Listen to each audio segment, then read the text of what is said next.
Magpapatupad ng mandatory drug test ang magalang PNP na kailangan bago makakuha ng police clearance. Isa umano itong paraan para masugpo ang iligal na droga. Alaman ang buong detalye sa report ni Angelica Simpao.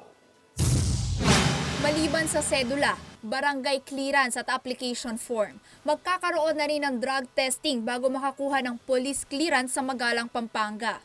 Sa unang araw ng Oktubre ngayong taon, ito ipapatupad ng Magalang Municipal Police Station. Ayon kay Police Superintendent Michael John Rio, Chief of Police ng Magalang, isa ito sa mga nakikita nilang paraan upang malaman kung sino ang mga gumagamit ng ipinagbabawal na gamot. Nakakuha siya ng police clearance at isa sa mga requirements natin yung drug test result, yun, palagay ko makakatulong din sa kanila yun. Batid ng Magalang LGU na ang pagkuha ng drug test ay dagdag gastos sa mga residente ng naturang bayan.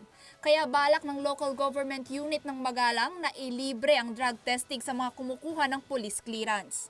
Upang ma-budgetan po yung pagkukuha ng drug test sa ating mga residente, katulad nga po sa Magalang, upang sa ganun, sabi ko nga, hindi gaanong mabigat na gastusin. Suportado naman daw ng Magalang LGU ang bagong patakaran sa pagkuha ng police clearance.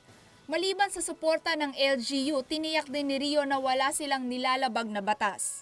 So as part of policy, yun po ang magiging papel niyan.